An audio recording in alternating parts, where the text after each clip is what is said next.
What's up, everyone? I wanted to dive into the Hornet Sting development server that just dropped for War Thunder. There are plenty of new additions to the game, and I have to go over them and sort of summarize each vehicle and other major and minor additions. This video will be mostly going over all the new ground forces, breaking down their history, armor, firepower, mobility, and overall performance in the game. After this, I'll be working on all the new aircraft in the next video, but let's kick things off at US ground. Alright, let's begin with the XM246. The American General Dynamics XM246 was a radar-guided SPAA built for the US Army. In the late 1970s, since the M163 and MIM-72 were becoming obsolete, this project was born, requiring the use of leftover M48 chassis as part of the program. This program was very similar in scope to the Gepard before, and was slowly phased out due to the XM247 winning the competition with only a few test vehicles being built. In-game, this SPA sits at the very start of rank 6 and a battle rating of 8.3, right after the M163. This gives it a relatively good lineup, able to be run with the M3 Bradley, M60s, and T95E1. The XM246 has decent armor for an SPAA due to being on the M48 chassis, giving it up to 110mm of thickness on the hull. The turret, however, is relatively weakly armored in comparison, only reaching around 25mm thick in most places. Although, there are several composite screens around the gun and the crew for protection, so this should be useful against autocannons or heavy machine guns.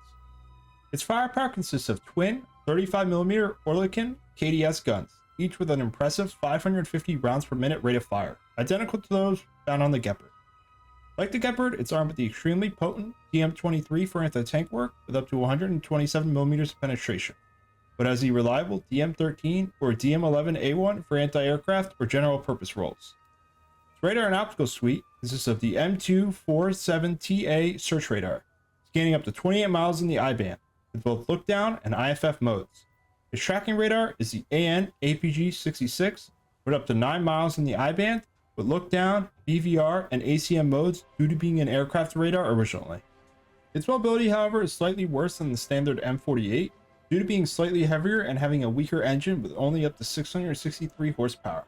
It's not all terrible, however. It can move around the battlefield at a decentish speed, and you can use it like you can use the Gepard.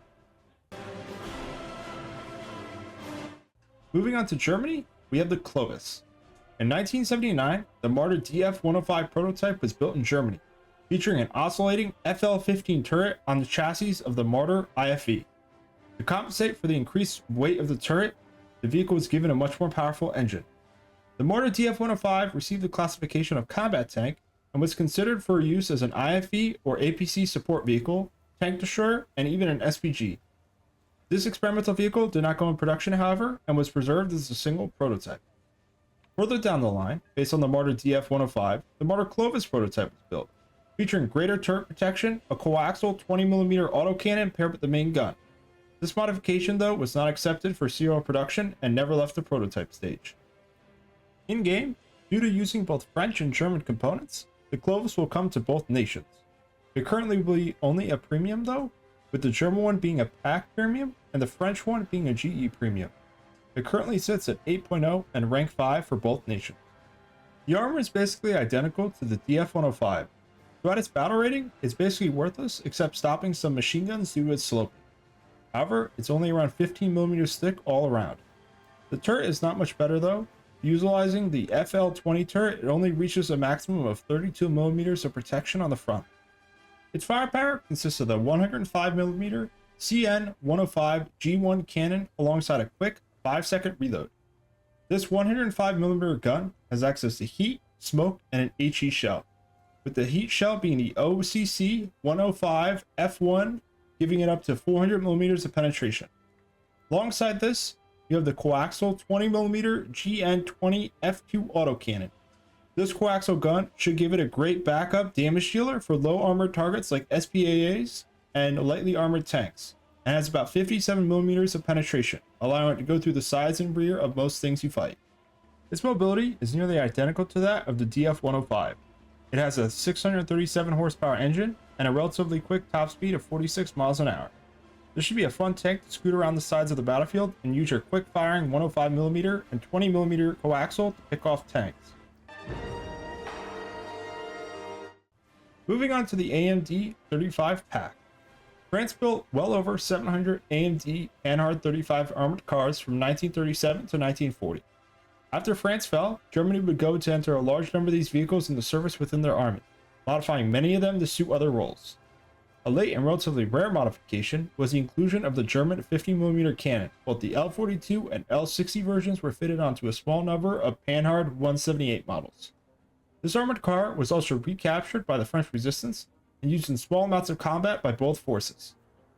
Similar to the Clovis, due to being used by both nations, this tank comes both to France and Germany. It currently sits at rank 2 at a battle rating of 2.7 after the Panzer 38s for Germany and after the AMC 35 for France. Due to being a light armored car, the armor is quite lacking, consisting of only 15mm to 20mm plates riveted in as armor. Alongside this, it is an open-topped vehicle, meaning you can be shredded by even the lowest caliber machine guns, so don't rely on any aspect of its armor. Firepower is quite potent though, consisting of the German 50mm KWK-39-1. This gun quacks quite a punch, using both PZGR-40, PZGR-39, and then HE round. The APCR grants it up to 137mm of penetration, and the APC up to 106mm. Due to the high penetration values relative to its battle rating, you should easily be able to use this thing in higher lineups than 2.7. Its mobility is also quite good. Even though it's only using a 93 horsepower engine, it weighs only 8.5 tons. This should allow you to push around to flanking or sniping spots with your potent gun. However, due to its engine performance, its acceleration is quite lacking, requiring you to take some time to get up to a decent speed. Moving on to Russia, we have the 2S-19. The 2S-19 is a self-propelled artillery designed to be a successor to the 2S-3. Development began in 1980, and production was eventually slated in 1989. This SPG was relatively advanced for its time, consisting of a semi-automatic laying system 1P22, an automatic loader, MBC protection system, passive night vision, a vehicle snorkel, dozer blade, smoke launchers, and a new intercom system along with a built-in backup generator. It has seen plenty of operational use due to 1,110 vehicles being built over the lifespan so far. In War Thunder, two 2S-19s are being added, the 2S-19M1 and M2. The M1 is currently the tech tree variant, with the M2 being a squadron vehicle. Both these vehicles are nearly identical, except the fact that the M2 has an automatic fire control system, improving its rate of fire to 10 rounds a minute. Alongside this, the M2 has an improved 152mm gun, with a higher breach pressure, resulting in better shell ballistics. In-game, the 2S-19 sits in the tech tree at rank 5 and a battle rating of 7.0, between the Object 268 and the IT-1, and the 2S-19 sits as a squadron vehicle at rank 5 and a battle rating of 7.3. Due to being an artillery piece, its armor was never a priority. Both the 2S-19M1 and M2 consist of only 15mm plates around the hull and the turret, with only a 10mm turret roof. Due to its large size, this tank can also be shredded and machine gunned relatively easily. Where it lacks in armor, it makes up for in firepower. The 2S-19M1 consists of the 152mm 2A64 gun with a 7.5 second reload. The 2S-19M2 uses the improved 152mm 2A65 M5 with a quicker 5-second reload. Both these 152mm guns use HE more than potent enough to one-shot any tank, especially when hitting them on the roof. And with the quick reload, it should allow you to finish the job if you miss or the shell gets eaten by their armor. Due to most of the armor being ripped out of the chassis, the mobility is actually pretty good for its massive size. The 2S-19M1 consists of the 690 horsepower engine, with the M2 having a 743 horsepower engine, with both sitting around 43 tons. This gives it a relatively impressive power to weight ratio, allowing you to use this thing as a huge tank destroyer that can push around the map and set up in good position. Moving to Great Britain, we have the Harry Hopkins Mark I. The Harry Hopkins for the Mark 8 light tank was designed in late 1941 in order to replace the Mark 7 Tetrarch, the primary goal of increasing overall armor protection. This was achieved, however the tank was plagued with teething issues throughout its development and testing cycle, which resulted in long delays and a significant reduction in the number of tanks produced from the initial plan. Tanks were deemed relatively obsolete by the time they were ready for action. Several suggestions were put forward, such as attaching wings to them and using them as tank gliders, or sending them to specialized light tank units. These plans were rejected, however, and the Harries were handed over to the RAF to act as relatively static defenses for airfields and bases. In-game, the Harry Hopkins Mark I is a rank 2 light tank sitting at 2.3. This tank currently sits in the South African line between the SARC 2-pounder and the SARC 6-pounder. For 2.3, its armor is relatively good and has a decently sloped front plate at up to 38mm thick, granting an effective thickness of 50mm. Its turret is worse, however, with only the 38mm plate being nearly completely flat. Its armor should allow you to survive a good portion of autocannons and smaller tank guns, especially at its low battle rating of 2.3. Its firepower consists of the 40mm QF 2-pounder with a quick 3.6 second reload. This gun is relatively solid, with several AP and APC shells, with the best being the Shot Mark 9B APC BCT, up to 80mm of penetration on the shell. This quick firing gun should allow you to make good work against most tanks around its BR. For a tank with decent armor, its mobility is actually really good. Despite being 8.6 tons, it has a 146 horsepower engine. This makes it pretty fast, allowing you to rush down enemies or full send it into objectives or around flanking routes.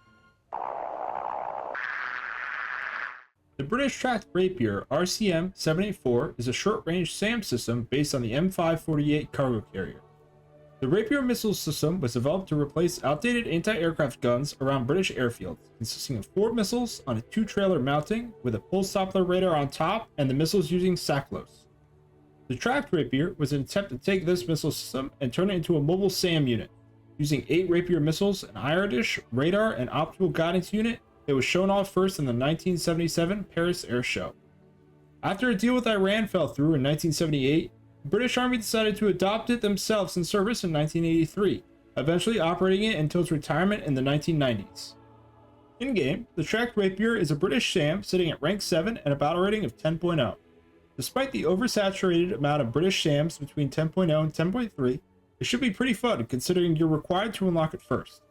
It sits at the beginning of all of them at rank 7 before the Stormer AD.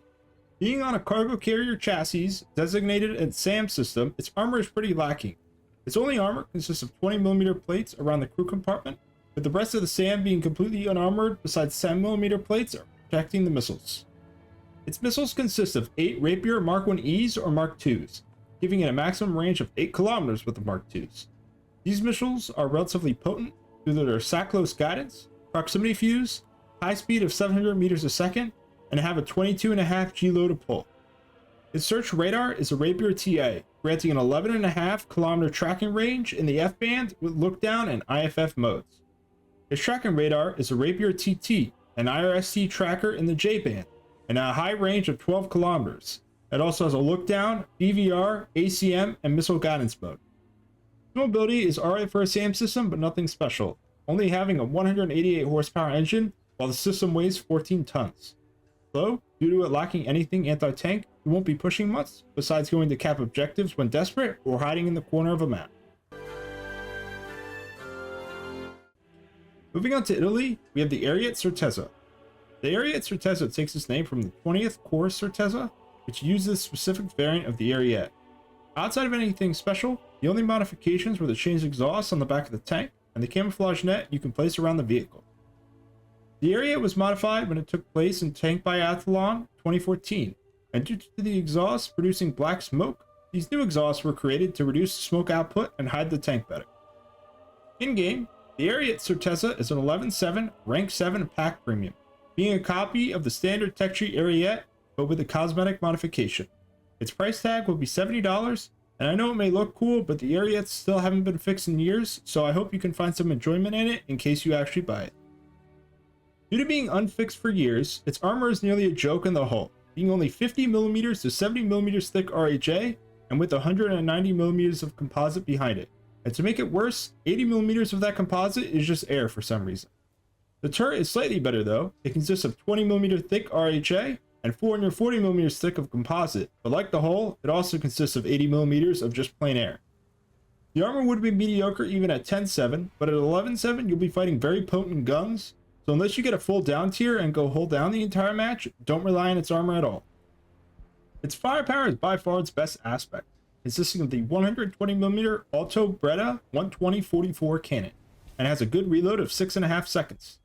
This gun also has access to DM53, granting up to 623mm of penetration, allowing you to go through most tanks like butter. Rely on the gun as much as you can, it is by far the best thing this tank has. The Ariete, like most other MBTs in its bracket, has pretty good mobility, consisting of an 1150 horsepower engine and weighing 60 tons. It will play very similarly to other Western MBTs at its rank, although being very much more of a glass cannon than nearly the rest of them. Attack the D point! And lastly, moving on to France. France is receiving the DF-105 from the German tree due to it being a joint development project between these two countries. This tank is identical to the one in the German tree. It is sitting after the AML-90 at rank 5 and a battle rating of 8.0.